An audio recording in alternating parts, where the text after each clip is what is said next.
What would you do if you watched a baby die right before your eyes, while all the best doctors had given up? But deep down inside, you knew you could save it. This is the true story of one reckless decision that changed 3 lives forever. A deathly silence fell over the VIP room at Northwestern Memorial Hospital in Chicago when the doctors declared that the son of the city's most powerful mafia boss had not survived.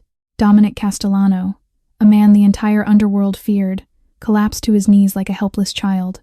8 years of waiting, 5 miscarriages, 3 failed IVF attempts, all of it ended in his wife's choked sobs and the eternal silence of a son who never got to open his eyes to see the world. Everything seemed to be over, until a cleaning girl in a worn green uniform walked through that door, dragging a metal ice bucket behind her, and decided to do what no doctor dared to try. What happened in the next 60 seconds was something no medical expert could ever explain. 12 hours before that fateful moment, the black Escalade pulled up to Northwestern Memorial Hospital just as the first light of dawn touched Chicago's skyline.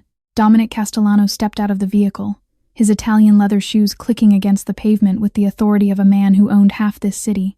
At 37 years old, he had built an empire from the ashes of his father's legacy.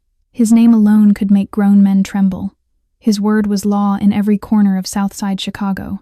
Judges, politicians, police captains, they all answered to him one way or another. But today, none of that mattered. Today, Dominic Castellano was just a man about to become a father. He walked through the hospital's private entrance, flanked by 2 bodyguards who knew better than to speak. His jaw was set tight, his gray eyes scanning every corner out of habit. Even in a moment like this, vigilance never slept.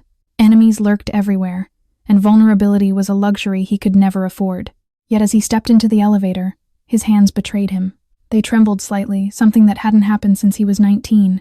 Standing over his father's bullet-riddled body, the VIP suite on the 4th floor had been reserved for weeks. Fresh flowers filled every corner. The finest doctors in the Midwest stood ready. Money could buy comfort, and Dominic had spent a fortune ensuring Victoria would have the best of everything. When he entered the room, his wife lay on the hospital bed, her dark hair spread across the pillow like silk. Victoria Castellano, born Victoria Ricci of the New York crime family, had always been composed, elegant, untouchable. Their marriage had been arranged, a strategic alliance between 2 powerful families. Love was never part of the contract. But somewhere along the 8 years of shared loss, shared grief, shared hope that kept dying and resurrecting itself, something had grown between them, something neither of them dared to name. Victoria opened her eyes and managed a weak smile. "You look terrible." Dominic pulled a chair beside her bed, his massive frame somehow looking small in that moment. "I haven't slept." "Neither have I." She reached for his hand. "The baby's been kicking all night. He's impatient, like his father." Dominic felt something tighten in his chest. "Marco," he said softly, testing the name on his tongue for the 100th time. "Marco," Victoria repeated. "After your father. He would have hated that." Dominic's lips curved into a rare smile. He always said his name brought him nothing but trouble. Then maybe our Marco will change that. Maybe he'll carry the name into something better. Dominic wanted to believe her. God, how he wanted to believe. Outside the door, Vinny stood guard with 3 other men. The entire organization was on standby. Soldiers waited in cars throughout the parking garage. Lookouts watched every entrance. The birth of an heir was not just a family matter, it was a coronation. The door opened and Dr. Richard Hayes entered, his expression calm but focused. "It's time, Mr. Castellano," he announced. "Your son is ready to meet the world." Dominic squeezed Victoria's hand, feeling her fingers tighten around his in return. For a man who had faced death countless times without flinching, he had never felt fear like this. He didn't know that in just a few hours, his world would shatter completely, and the person who would save him was someone he had never even seen before. At that same moment, 6 floors below, a young woman pushed her mop across the basement corridor in complete silence. Elena Martinez moved with the mechanical rhythm of someone who had performed this task thousands of times before. Back and forth, the wet mop leaving streaks of clean on the gray linoleum floor. The fluorescent lights above flickered occasionally, casting harsh shadows across her thin frame. At 27 years old, Elena looked closer to 40. Dark circles carved deep crescents beneath her brown eyes, evidence of the 4 hours of sleep she averaged each night. Her cheekbones jutted out a bit too sharply, her collarbones visible above the neckline of her worn green uniform. The fabric had faded from countless washes, and a small tear near the hem had been mended with thread that didn't quite match. She had worked at Northwestern Memorial for 3 years now. 3 years of night shifts that started at 11 and ended at 7. 3 years of walking these halls like a ghost. Invisible to the doctors who rushed past without a glance. Invisible to the nurses who never learned her name. Invisible to the patients who looked right through her as if she were part of the furniture. And perhaps she was. But Elena had a secret. While her hands pushed the mop, her ears captured everything. 2 doctors passed by, discussing a complex cardiac case. Elena's pace slowed almost imperceptibly as she absorbed their words. The moment they turned the corner, she reached into her pocket and pulled out a small notebook, its pages worn soft from constant use, its cover held together with tape. She scribbled quickly. Ventricular fibrillation shock. Within 3 minutes, survival rate drops 10% every minute after. This notebook was her most precious possession, more valuable than the cracked smartphone she used to watch medical videos until 2 in the morning, more valuable than the nursing textbooks she had kept from her 2 years of school, the ones she still studied whenever exhaustion allowed. Elena had been a second-year nursing student once, top of her class, full of dreams, so close to becoming someone who mattered. Then Rosa got sick. Stage 3, lung cancer. The medical bills piled up like autumn leaves, and Elena had to choose between her future and the woman who had saved her from the foster care system. It wasn't really a choice at all. She remembered the conversation from last week, sitting in their small apartment in Vallecas, while Rosa coughed into a handkerchief. "Why do you still study, mija?" Rosa had asked, her voice weak but curious. "You're just a cleaning lady now. What's the point?" Elena had looked up from her phone, where a video about therapeutic hypothermia played on loop.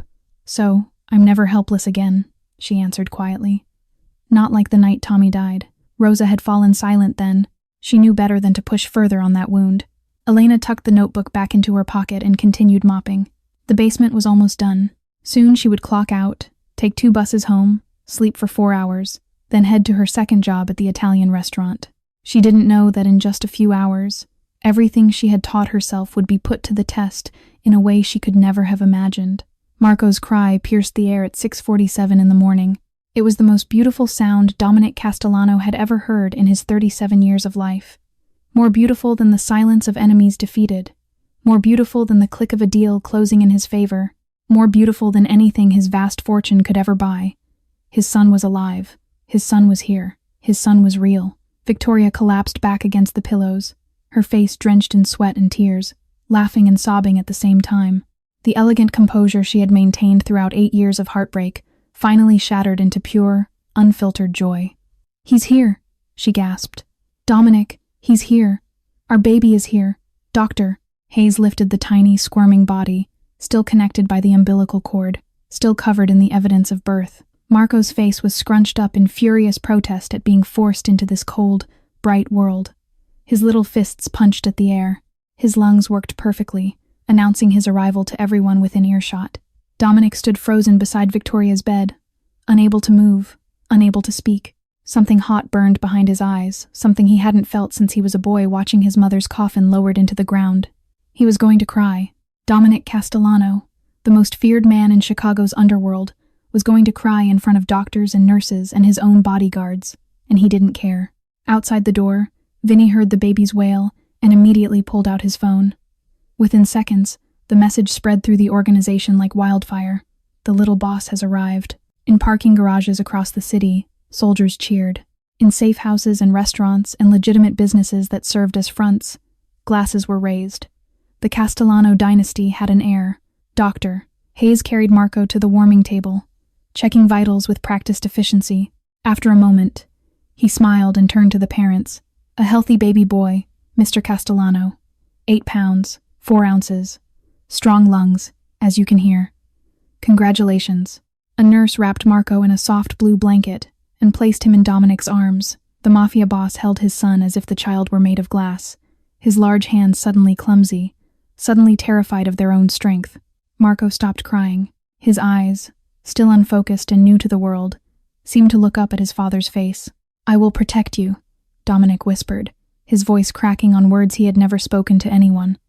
"With everything I have, with everything I am, no one will ever hurt you.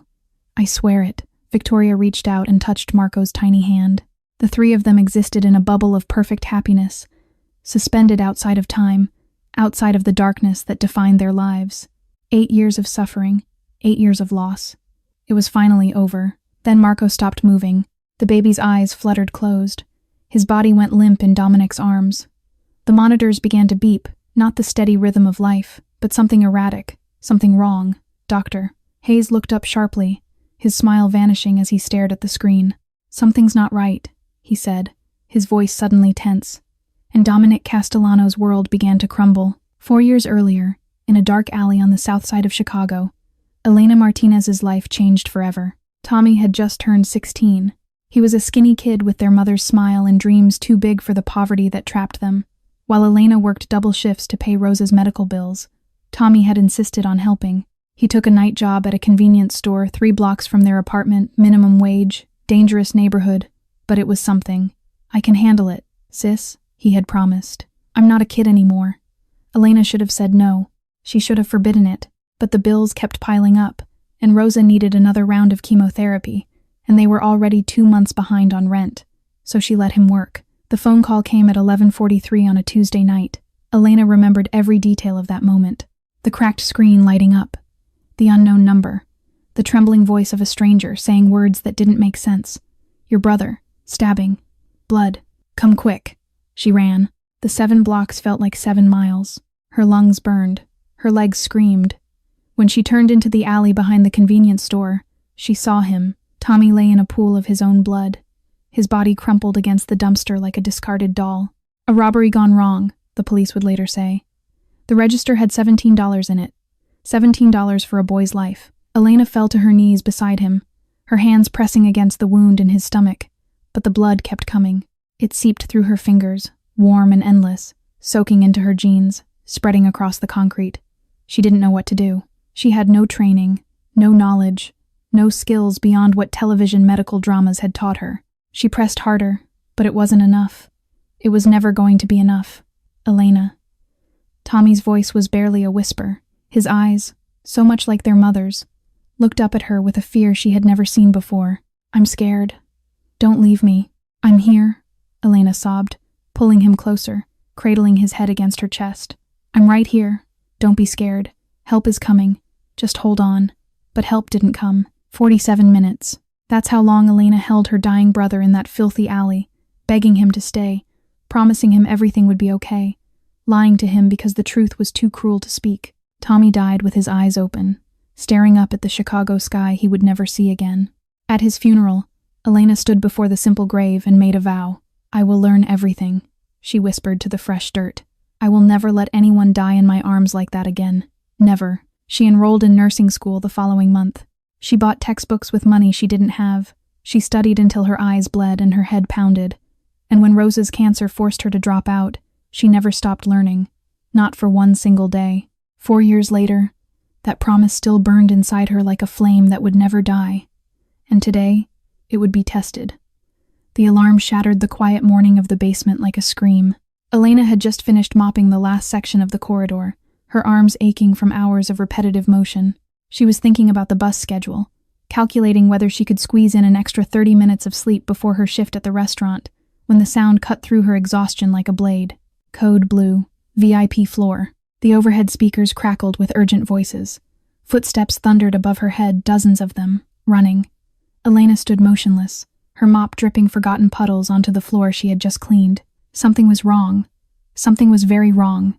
Maria came rushing around the corner, her round face flushed with a mixture of fear and excitement that only hospital gossip could produce. Elena, did you hear? Maria grabbed her arm, breathless. Something's happening upstairs. The VIP floor. They're saying the mafia boss's baby, you know. Castellano, they're saying the baby isn't breathing. They're saying... Maria kept talking, but Elena couldn't hear her anymore. The world had narrowed to a single point of sound. The alarm, still wailing through the corridors like a wounded animal. It mixed with another sound in her memory, the distant scream of an ambulance that had arrived 47 minutes too late. Tommy's face flashed before her eyes. His blood on her hands, his body growing cold, his eyes, open and empty, staring at nothing, declared him dead. Can you believe it? Right after he was born. So tragic. The mother is. What did you say? Elena's voice came out sharp, cutting Maria off mid-sentence. Maria blinked. I said they declared the baby dead, just now. The doctors couldn't. Elena's heart stopped. Dead. A baby. Declared dead. The words echoed in her skull, colliding with fragments of knowledge she had accumulated over 4 years of obsessive study. Video lectures watched at 2 a.m, textbook pages photographed and memorized during lunch breaks, conversations overheard in hospital corridors, therapeutic hypothermia, cooling the body to slow cellular death, buying time for the brain when the heart has stopped. If cardiac arrest has just occurred, a doctor's voice played in her memory, there's still a window. The cold can buy precious minutes. How long had it been? If the alarm had just sounded, if the baby had just been declared, it couldn't have been more than a few minutes. Maybe less.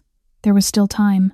The realization hit Elena like lightning, electrifying every nerve in her exhausted body. She thought of the parents upstairs, strangers she had never met, feeling the same helpless agony she had felt in that alley 4 years ago. She thought of a tiny body growing cold while everyone stood around accepting defeat.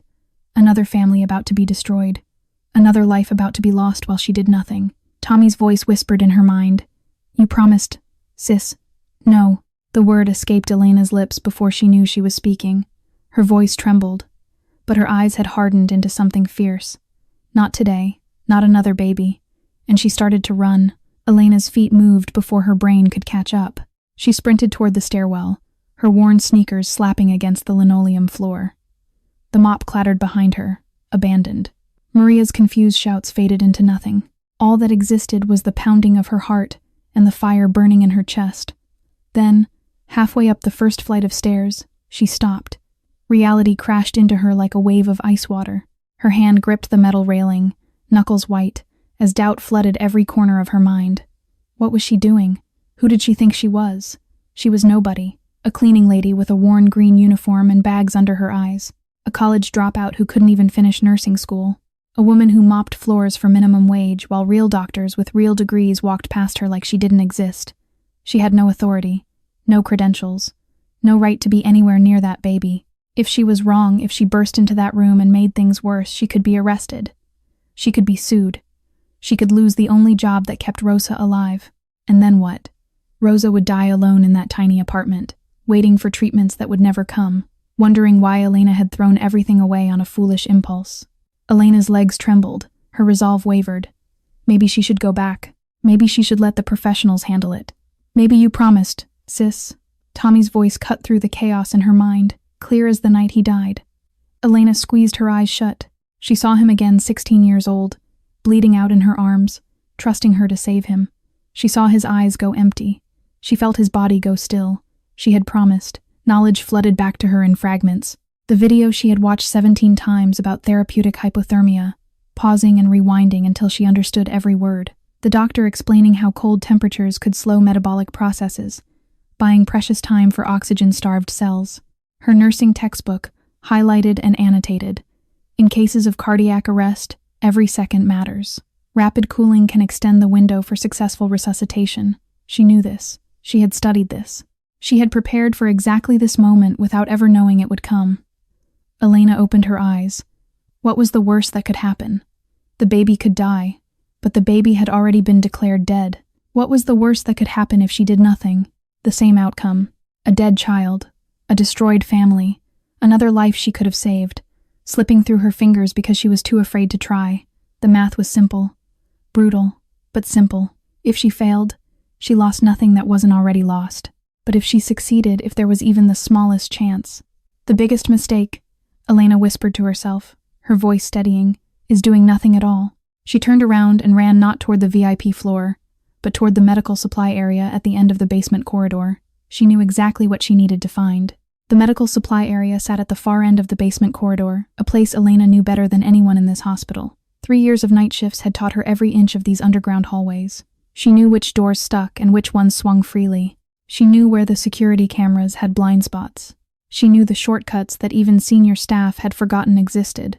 Elena ran through the maze of corridors without hesitation, her body moving on autopilot while her mind raced ahead. The supply room door was unlocked. It always was during shift changes. She burst inside, her eyes scanning the shelves in the dim light. Gauze, syringes, IV bags, surgical tools. There, in the corner, exactly where she remembered, sat the metal ice buckets used for organ transport and emergency surgeries. Large, insulated containers filled with packed ice that could maintain temperature for hours. Elena grabbed the nearest one and pried off the lid. Cold vapor rose from the surface like a ghost.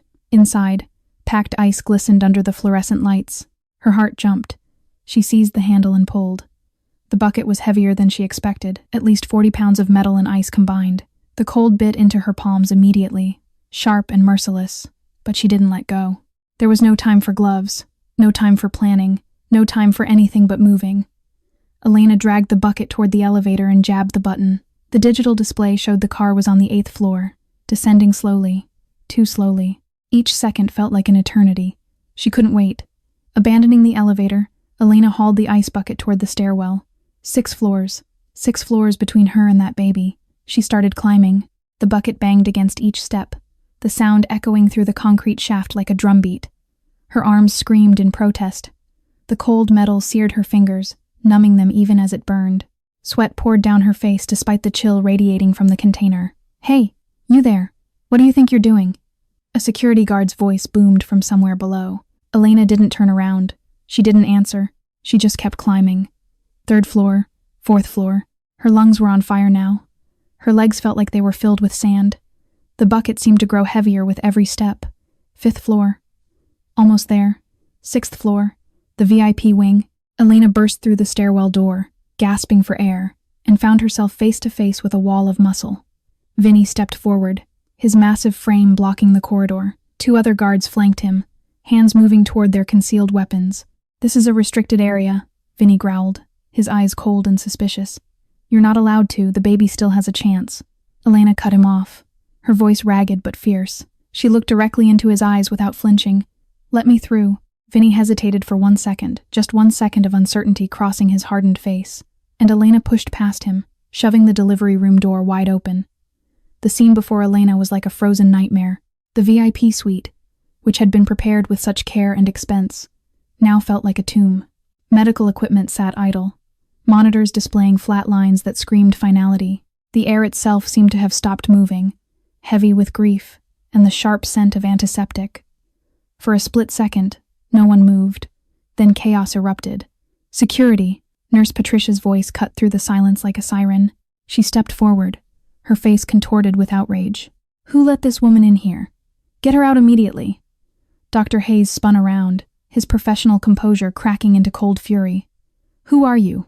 This is a restricted area. Get out right now." But Elena barely heard them. Her eyes had found Victoria first, the elegant woman slumped against the bed, her face a mask of empty shock. She stared at Elena without seeing, her mind clearly somewhere far away, somewhere the pain couldn't reach. Her hands clutched the bedsheets as if they were the only things keeping her tethered to reality. Then Elena saw Dominic. The mafia boss was on his knees beside the examination table, his expensive suit crumpled, his legendary composure shattered into 1,000 pieces. When he lifted his head toward the commotion, his eyes were red and swollen, the eyes of a father who had just watched his entire world collapse. 2 bodyguards rushed in behind Elena, their thick hands reaching for her arms. She felt their grip tighten, felt them starting to pull her backward toward the door. But she didn't move. She didn't struggle. She didn't even look at them. Her gaze was locked on the tiny figure lying motionless on the medical table. Marco. The baby was so small, so impossibly fragile. His skin had turned a bluish gray, like porcelain left out in the cold. His little chest didn't rise or fall. His tiny fists, which had punched at the air just minutes ago, lay still at his sides. He looked like a broken doll. A beautiful, broken doll. "It's not over." Elena's voice came out steadier than she expected, cutting through the noise like a knife. "Let me try, Doctor." Hayes stepped toward her, his face twisted with disbelief. "Are you insane? The baby is all ready. How long?" Elena interrupted, her eyes never leaving Marco. "How long since his heart stopped?" Silence fell over the room. The question hung in the air, demanding an answer. "Doctor." Hayes glanced at the clock on the wall, then at the monitors. His jaw tightened. 7 minutes, he admitted reluctantly. "There's still time." Elena pulled against the guard's grip, not to escape, but to step closer. "There's still a chance." A movement from the floor caught everyone's attention. Dominic Castellano rose slowly to his feet, his massive frame unfolding like a man emerging from a grave. His voice, when it came, was raw and hoarse, barely recognizable as the voice that commanded empires. "You're saying you can save my son?" Elena met his gaze without flinching. Gray eyes locked onto brown, the mafia boss and the cleaning lady, standing face to face in a room filled with death. "I'm saying I will try," she answered, "and I won't stop until there's no hope left." Dominic nodded. One single nod, and Elena moved. She shook off the guard's hands and crossed the room in 3 quick strides. Her movements were fast, precise, deliberate, as if she had practiced this exact sequence 1,000 times in her mind, because she had. Every video she had watched, every textbook she had memorized, every conversation she had overheard in these very hallways. It all came flooding back now, guiding her hands like muscle memory from a life she had never lived. Elena plunged her hands into the ice bucket. The cold hit her like a physical blow, sharp, vicious, burning. Her fingers went numb almost instantly, but she didn't stop. She couldn't stop. She turned to the examination table where Marco lay motionless. Up close, he was even smaller than she had imagined, so tiny, so fragile, so utterly still.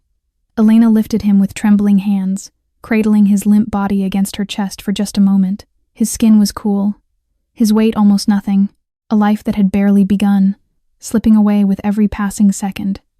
Gently, carefully, she lowered him into the ice bucket. The room exploded. "What are you doing?" Victoria's scream tore through the air as she lunged forward from the bed. "That's my baby. What are you doing to my baby?" Dominic caught his wife, wrapping his arms around her thrashing body, holding her back. His eyes never left Elena, watching, waiting, barely breathing.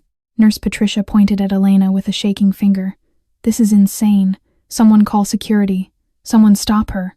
But no one moved. It was as if the entire room had been frozen in place, paralyzed by the sheer audacity of what they were witnessing. Doctors, nurses, bodyguards, they all stood like statues, unable to intervene, unable to look away. Elena blocked out the noise. She blocked out the screaming, the accusations, the horror on everyone's faces.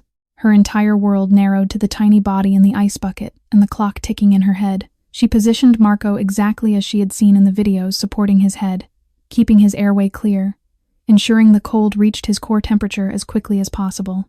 "Come back," she whispered, her voice cracking. "Please, baby, come back." 30 seconds passed. The monitor remained flat. 40 seconds. Nothing. 50 seconds. Elena's hands trembled so violently she could barely keep them steady. The cold had turned her fingers white, the pain radiating up her arms like fire wrapped in ice. Still nothing. The silence in the room was suffocating. No one breathed. No one spoke. The only sound was the monotonous drone of the flatlined monitor, a constant reminder of death. Elena closed her eyes. She thought of Tommy. She thought of Rosa. She thought of every person she had failed and every promise she had made. "Please, please, please." 58 seconds. And then the monitor beeped. One beep, then another, then a heartbeat. Elena's eyes flew open. The monitor screen, which had displayed nothing but a flat line for what felt like an eternity, now showed a small spike. Weak, irregular, but unmistakably real. A second beep followed, then a third. "Doctor." Hayes rushed forward, his face a mask of disbelief. He stared at the monitor as if it had betrayed the laws of physics. His fingers fumbled for Marco's tiny wrist, searching for a pulse he had declared non-existent just minutes ago. "This is impossible," he whispered, his voice barely audible. "This can't be happening." But it was happening. Marco's hand twitched. Just a tiny movement, a slight curl of fingers that had been completely still. Then his foot jerked, a small kick against the ice that surrounded him, and then came the cry. It started as a weak whimper, barely louder than a kitten's mew, but it grew. It strengthened. It rose into a full, furious wail that filled the room like the most beautiful symphony ever composed. Marco Castellano was alive. Victoria's scream pierced the air, but this time, it was not a scream of horror. It was a sound of pure, overwhelming joy that erupted from somewhere deep within her soul. She collapsed against Dominic, sobbing uncontrollably, her entire body shaking with relief. Dominic stood frozen, the most feared man in Chicago's underworld, the boss who had ordered deaths without blinking. The man whose name made hardened criminals tremble. He stood absolutely motionless as tears streamed down his face. He didn't wipe them away. He didn't try to hide them. He simply let them fall, unaware that everyone in the room was watching. This was the first time in Dominic Castellano's life that he had cried in front of others. The medical team snapped into action. "Doctor." Hayes barked orders. His earlier defeat transformed into urgent purpose. Nurses lifted Marco from the ice bucket, wrapping him in warming blankets, rushing him toward the neonatal incubator. The room erupted into controlled chaos, shouts, running footsteps, beeping machines. But beneath the noise, there was something else. Something that had been absent just moments ago. Hope. Elena stepped backward until her shoulders hit the wall. Her legs finally gave out, and she slid down until she was half sitting, half collapsed on the cold floor. Her hands were blue and shaking, her entire body trembling from exhaustion and shock. She watched Marco being carried away, his tiny voice still crying, still fighting, still alive. And she thought of Tommy. "Do you see, little brother?" she whispered silently, tears spilling down her own cheeks. "This time, I wasn't helpless. This time, I kept my promise." The chaos gradually subsided. Medical staff hurried in and out. Victoria was helped back onto her bed, still weeping with joy. Nurses checked vitals and adjusted equipment, and then Dominic Castellano turned around. His eyes found Elena, the cleaning girl, in the worn green uniform, sitting on the floor with frozen hands and a tear-streaked face. The look he gave her was something she would never forget for the rest of her life. Marco was transferred to the NICU at 7:23 in the morning. Status: stable. The news spread through Northwestern Memorial Hospital like wildfire. Within an hour, every floor buzzed with whispered conversations and incredulous stares. Nurses gathered in break rooms, their voices hushed but urgent. Doctors exchanged glances in hallways, unable to explain what they had witnessed or heard secondhand. "Did you hear? Someone brought a dead baby back to life. They say it was a cleaning lady. Can you believe it? She used ice. Just ice. The doctors had already given up. It's impossible. It must be a mistake." But it wasn't a mistake. And deep in the staff waiting room on the basement level, Elena Martinez sat alone with the weight of what she had done pressing down on her shoulders. The room was small and windowless, furnished with nothing but a few plastic chairs and a vending machine that hummed in the corner. Elena had been escorted here by a hospital administrator who said nothing, just pointed to a chair and left. That was 45 minutes ago. Elena stared at her hands. They had finally stopped shaking, but the skin was still raw and red from the ice, tingling with pins and needles as feeling slowly returned. She flexed her fingers, watching them move as if they belonged to someone else. What had she done? The question echoed in her mind, bouncing off the walls of her skull without finding an answer. She had burst into a restricted area. She had touched a patient without authorization. She had performed a medical procedure she had no license to perform. Any one of those things could get her fired. All of them together could land her in prison. And Rosa, what would happen to Rosa if Elena couldn't work anymore? The medical bills, the treatments, the medications, everything depended on Elena's 2 jobs, and the exhaustion she wore like a second skin. But then another thought surfaced, cutting through the panic like a beam of light. The baby was alive. Marco Castellano was breathing, crying, fighting. Because of her, the door burst open, and Maria rushed in, her eyes wide as saucers. "Elena!" She grabbed her friend's arm. "The whole hospital is talking about you. Everyone's saying you performed a miracle." They're saying Maria stopped mid-sentence, her face suddenly draining of color. Elena looked up to see what had frightened her friend into silence. A man stood in the doorway, tall, broad-shouldered, dressed in a rumpled Italian suit that probably cost more than Elena made in a year. His gray eyes were fixed on her with an intensity that made the air in the room feel thin. Maria didn't say a word. She simply bolted past the man and disappeared down the corridor, her footsteps echoing into nothing. Elena rose slowly from her chair. Dominic Castellano, the mafia boss that the entire underworld feared, stood there, looking at the cleaning girl with an expression she couldn't read. Elena stood up instinctively, bracing herself for the worst. Her mind raced through every terrible possibility. Maybe he was here to threaten her. Maybe he was here to sue her for touching his child without permission. Maybe he was here to make her disappear. She had heard stories about what happened to people who crossed the Castellano family. She was just a cleaning lady. No one would miss her. No one would ask questions. But Dominic didn't move. He simply stood in the doorway, his massive frame blocking any escape. His gray eyes fixed on her with an intensity that made her want to shrink into the wall. Seconds passed. Neither of them spoke. Finally, his voice broke the silence, hoarse and rough, as if the words were being dragged out of somewhere deep inside him. "Who are you?" Elena swallowed hard. Her throat felt like sandpaper. "Elena Martinez," she answered, hating the way her voice trembled. "I clean floors here." Dominic studied her for a long moment. His expression revealed nothing, not gratitude, not anger, not anything she could identify. Why did you do it? The question hung in the air between them. Simple words, but they carried the weight of everything that had happened in the past hour. Elena opened her mouth to give some easy answer because it was the right thing to do, because she couldn't just stand by, because someone had to try. But what came out was something else entirely, something she had never told anyone except Rosa. I had a brother, she began, her voice barely above a whisper. His name was Tommy. He was 16 years old. The words started slowly, hesitantly, like water finding its way through cracks in a dam. But once they began, they wouldn't stop. She told Dominic about the night Tommy was stabbed, about the phone call that shattered her world, about running through dark streets with her lungs on fire and her heart already breaking. She told him about finding Tommy in that alley, lying in a pool of his own blood, about kneeling beside him, pressing her hands against the wound, watching helplessly as his life drained away between her fingers. I held him for 47 minutes, Elena said, her voice cracking. 47 minutes, waiting for an ambulance that came too late. His blood soaked through my clothes. I could feel it, warm at first, then cold, and I didn't know what to do. I didn't know how to save him. She told him about Tommy's last words, "I'm scared. Don't leave me," and how she had promised him everything would be okay, even though she knew it was a lie. He died with his eyes open, Elena whispered, looking at me, trusting me, and I couldn't do anything. Tears were streaming down her face now. Tears she hadn't even noticed starting. Years of grief, years of guilt, years of working herself to exhaustion to keep a promise to a dead boy.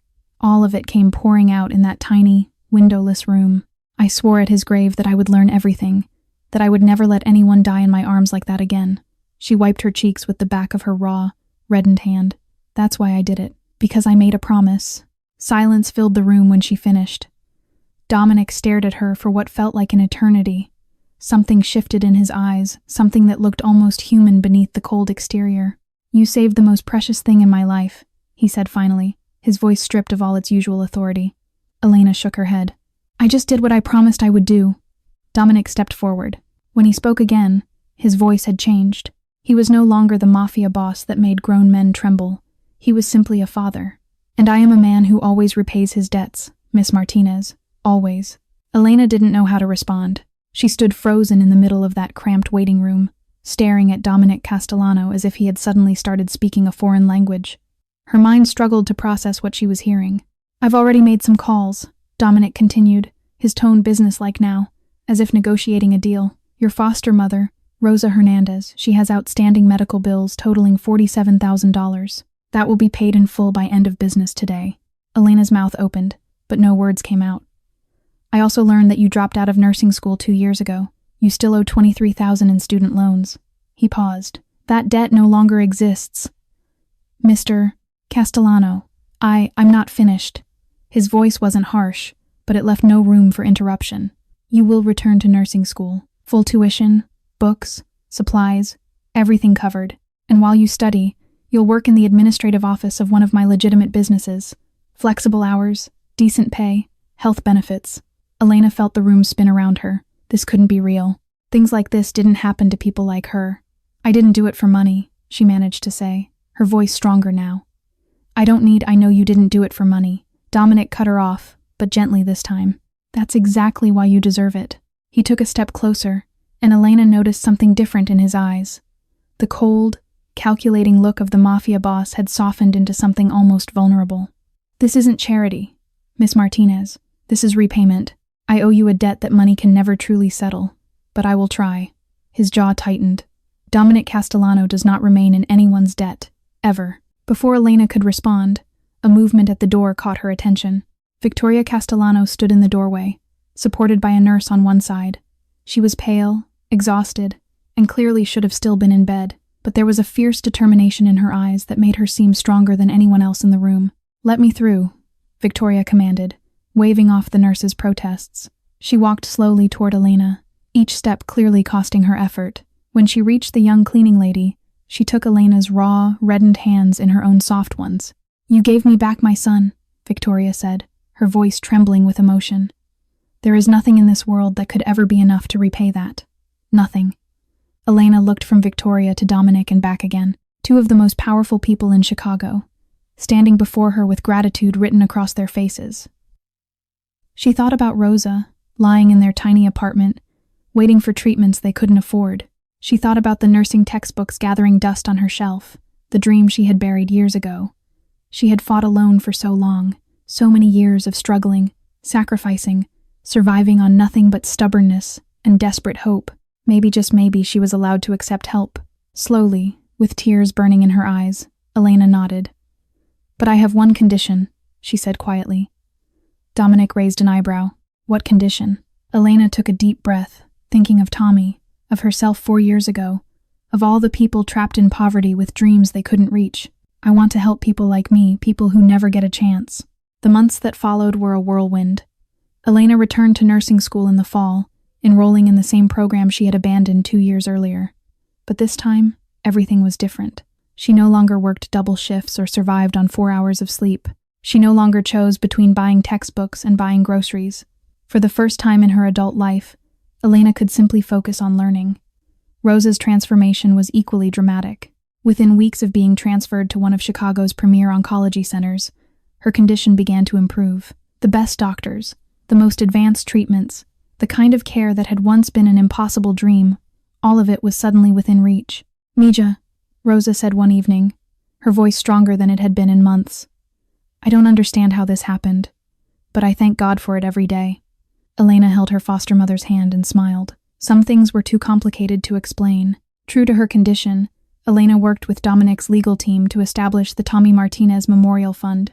The foundation would provide scholarships for underprivileged students pursuing careers in healthcare, nursing, emergency medicine, anything that could help save lives. "Your brother's name will mean something," Dominic had told her when the paperwork was finalized. "It will help people for generations." At school, Elena quickly distinguished herself. Professors noticed how she seemed to already understand concepts that took other students weeks to grasp. Her practical knowledge, accumulated through years of secret study, put her far ahead of her classmates. "Miss Martinez, you already knew this material?" One professor asked after Elena correctly answered a complex question about cardiac emergency protocols. Elena smiled softly. "I learned it in the basement of a hospital, sir." Marco, meanwhile, recovered completely. The baby who had been declared dead grew into a healthy, energetic infant, with his father's gray eyes and his mother's stubborn spirit. Every milestone, his first smile, his first tooth, his first steps felt like a miracle to his parents. Victoria and Elena began meeting regularly for coffee. What started as gratitude evolved into genuine friendship. Despite their vastly different backgrounds, the two women discovered they had more in common than either had expected. "You're like the sister I never had," Victoria confessed one afternoon. Watching Marco play on the floor between them, Elena laughed. "A sister who used to mop your hospital floors. The best kind," Victoria replied without hesitation. Even Dominic changed, though more subtly. The ruthless edge that had defined him seemed to soften, if only slightly. He spent more time at home, more time with his son, more time doing things that had nothing to do with business. One evening, Vinny worked up the courage to comment on it. "You're different, boss," the bodyguard said carefully. "Something's changed." Dominic looked out the window at the Chicago skyline, thinking of a cleaning girl who had taught him something no amount of money or power ever could. "There are things money can't buy," he replied quietly. "That girl showed me that." 2 years passed faster than Elena ever imagined, and the day she had been waiting for her entire life finally arrived. 1 week before graduation, Elena almost gave up. She sat alone in her small dormitory room, surrounded by towers of textbooks and scattered notes. The final exams were over. Her grades were exceptional. Everything she had worked for was within reach, and yet she had never felt more like a fraud. The thoughts came creeping in like poison, filling her mind with doubts she couldn't silence. Who was she kidding? She was just a cleaning lady who got lucky, a nobody from the South Side who happened to be in the right place at the right time. She didn't belong here, among these students who had grown up with every advantage, who had never worried about paying rent or buying food. She didn't deserve any of this. The scholarship, the education, the opportunities, they weren't really hers.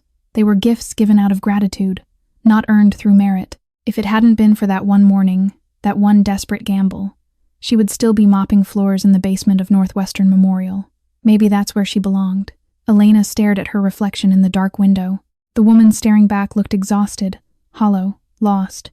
2 years of hard work, and she still felt like an imposter wearing someone else's life. That night, she called Rosa. "Mija?" Rosa's voice was warm with concern. "What's wrong? Why are you crying?" Elena couldn't stop the tears. They poured out of her along with all the fears she had been hiding for months. "I don't think I can do this," she sobbed. "I'm not good enough. I don't belong here. Maybe I should just quit and go back to Elena." Rosa's voice cut through her spiral, gentle but firm. "Do you remember the night you saved that baby?" Elena sniffed. "Yes. When you ran into that room with your bucket of ice. Did you think you deserved to be there?" Elena paused, caught off guard by the question. "No," she admitted quietly. "I didn't think about deserving anything." "Then what did you think?" The memory surfaced clearly, the fear, the doubt, the overwhelming certainty that she had to try regardless of the consequences. "I just thought I had to do it. I had to try." Rosa's voice softened. "That's your answer, my daughter. Don't ask yourself if you deserve this. Ask yourself what you need to do." After they hung up, Elena sat in silence for a long time. Her eyes fell on the small notebook, sitting on her desk, the same worn notebook she had carried in her uniform pocket for years. She picked it up and opened it to the first page, where a single sentence was written in her younger handwriting. "I will never be helpless again." The words blurred as fresh tears filled her eyes. But this time, they weren't tears of defeat. Elena wiped her face, opened her textbook, and studied until the sun came up. 1 week later, she walked across the stage to receive her diploma. Her name echoed through the auditorium. Elena Martinez, valedictorian. Elena rose from her seat, her legs trembling beneath her graduation gown. The applause thundered around her as she climbed the steps to the stage, each footfall feeling like a dream she might wake from at any moment. She turned to face the audience, and her breath caught in her throat. Rosa sat in the front row, tears streaming down her weathered face. The woman who had taken in a broken orphan girl, who had loved her through every hardship, who had almost died waiting for treatments they couldn't afford. She was here now, healthy and whole, watching her daughter become a nurse. Beside Rosa sat the Castellano family. Victoria wore a proud smile, dabbing at her eyes with a silk handkerchief. Dominic sat straight-backed and composed, but Elena could see the warmth in his usually cold gray eyes. And between them, bouncing excitedly on Victoria's lap, was Marco. The 2-year-old caught sight of Elena on the stage and immediately started clapping his chubby hands together. "Miss Lena! Miss Lena!" His high-pitched voice cut through the formal atmosphere, drawing chuckles from the crowd. Elena's vision blurred with tears. The child she had pulled back from death was alive, healthy, calling her name. He had no idea what had happened on the day of his birth. He didn't know that his heart had stopped, that doctors had declared him gone, that a cleaning lady with frozen hands and desperate hope had refused to let him die. All he knew was that Miss Lena was his friend, and he was proud of her. Elena's mind drifted to earlier that morning. She had woken before dawn and driven to the cemetery on the south side. The grass was wet with dew as she knelt before Tommy's simple headstone, placing a photocopied image of her diploma against the cold marble. "Do you see this, little brother?" she had whispered. "I did it. I kept my promise. I'll never be helpless again."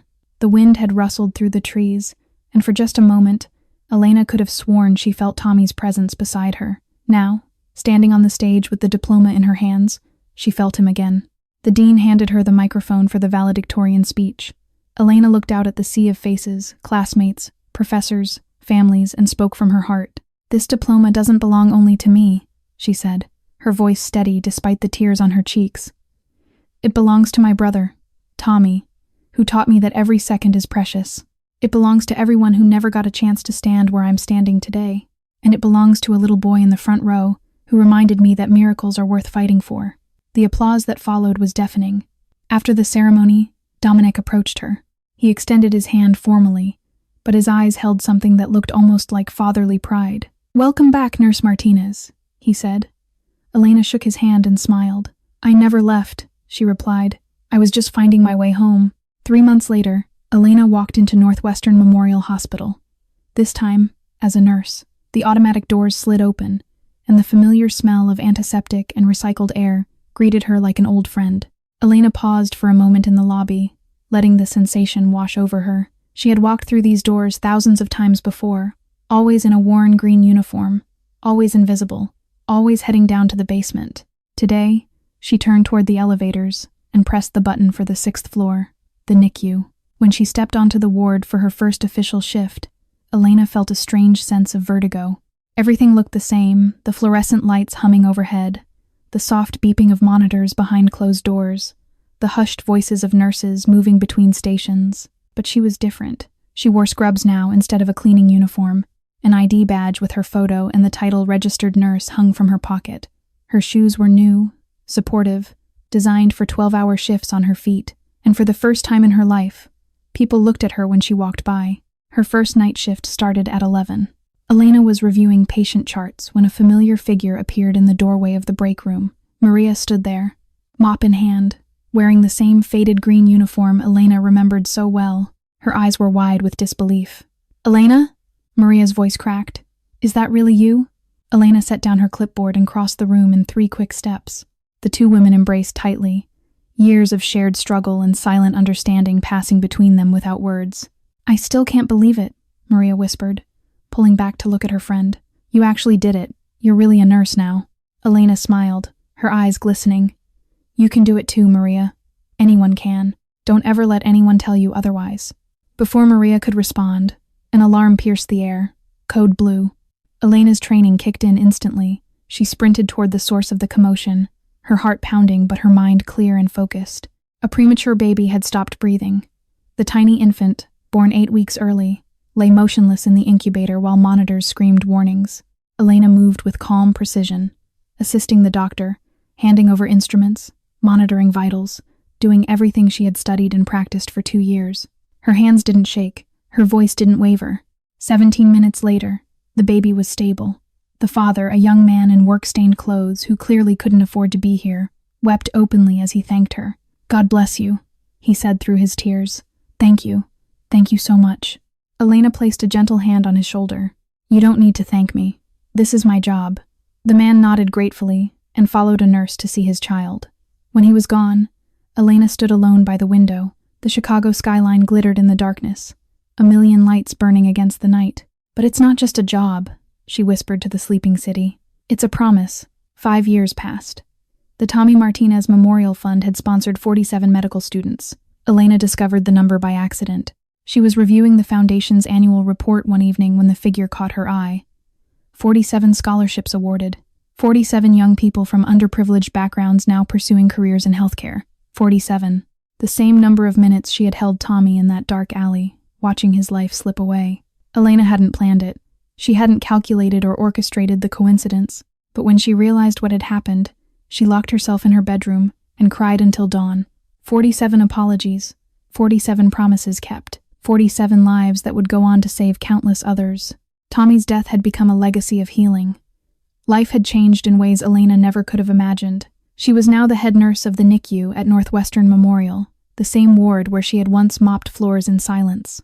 Doctors sought her opinion. Young nurses looked up to her. Patients' families remembered her name and sent thank you cards that filled an entire drawer in her office. Rosa lived with Elena now, in a comfortable apartment on the north side.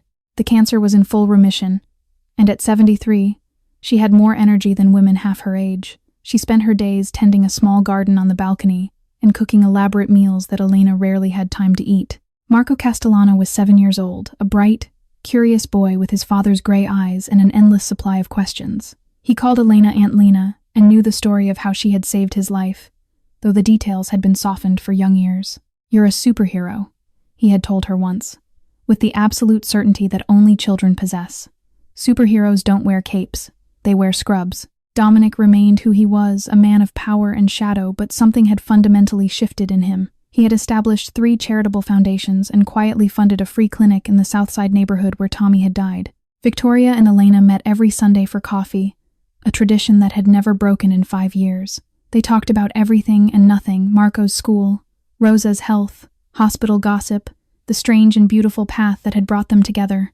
On a quiet autumn afternoon, Elena drove to Rose Hill Cemetery. She knelt before Tommy's headstone, brushing away fallen leaves from the engraved letters of his name. A bouquet of white lilies, his favorite, rested in her hands. 47 students. "Tommy," she whispered, placing the flowers gently on the grave. "Exactly 47. The same number of minutes I held you that night." Her voice cracked, but she continued. "Each one of them is an apology I'm sending to you. For not knowing enough, for not being fast enough, for letting you go." Tears traced familiar paths down her cheeks. "I hope you're proud of me, little brother." Her phone buzzed in her pocket. The hospital. Emergency in the NICU. Elena stood up, wiped her tears, and ran toward her car. Because for her, every call was another chance to keep her promise. Elena saved another life that night. And then another. And another. The emergency that had pulled her from Tommy's grave was a premature infant with a collapsed lung. Elena worked alongside the doctors for 3 hours, her hands steady, her mind focused, her heart calm. When the crisis passed and the baby stabilized, she moved on to the next patient, and the next, until her 12-hour shift finally ended. At 6:47 in the morning, the exact time Marco had been born 7 years ago, Elena stood alone by the window of the NICU. The Chicago skyline was painted in shades of gold and pink as the sun rose over Lake Michigan. She watched the light spread across the city, thinking about the journey that had brought her here. Once, she had been invisible, a ghost who haunted hospital basements, cleaning floors that no one noticed, dreaming dreams that no one believed in. She had been poor, exhausted, forgotten by a world that didn't even know her name. Now, she was someone who saved lives. But it wasn't the title that mattered. It wasn't the respect or the salary or the comfortable apartment where Rosa waited with breakfast. It wasn't even the 47 students who would carry Tommy's name into operating rooms and emergency wards across the country. What mattered was the promise. Images flickered through Elena's mind like pages of a photo album. Tommy's face, frozen forever at 16, smiling in the only photograph she had kept. Marco, at 7 years old, running toward her with arms outstretched, calling her Aunt Lena. Rosa in her garden, healthy and happy, surrounded by flowers that bloomed because someone had finally given them enough sunlight. The 47 scholarship recipients, each one a thread in the tapestry of Tommy's legacy, the countless babies she had helped bring back from the edge of death, all of them connected, all of them part of the same story. A young nurse approached hesitantly. She was new to the ward, fresh out of school, still terrified of every alarm and every emergency. "Miss Martinez?" she asked quietly. "Can I ask you something?" Elena turned from the window. "Of course. How do you stay so calm? During every code, every crisis, you never panic. How do you do it?" Elena smiled, but there was sadness in her eyes. "Because I wasn't calm once," she answered softly, "and I lost my brother because of it." The young nurse didn't know what to say, but she would remember those words for the rest of her career. Elena turned back to the sunrise, and in the golden light, she understood the lessons her life had taught her. First, knowledge has the power to change your destiny, whether you learn it in a lecture hall or in a hospital basement at midnight. Never stop learning. Never believe that education is only for those who can afford it. Second, pain can destroy you, or it can become your purpose. The choice is yours. Every tragedy carries within it the seed of something meaningful, if you're brave enough to plant it. Third, heroes don't need capes. They don't need degrees or permission, or someone to tell them they're qualified. They only need a courageous heart and the preparation to act when the moment comes. Fourth, one decision made in 60 seconds can change everything, your life and the lives of people you've never even met. Every moment is an opportunity. Every choice matters. Elena pressed her palm against the cool glass of the window.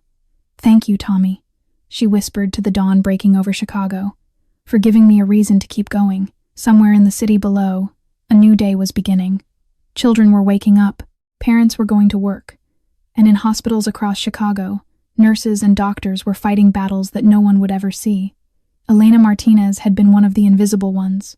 Now she was proof that invisibility is not permanent, that circumstances do not define destiny, and that the smallest person in the room can become the one who makes the biggest difference. Her story was not about luck.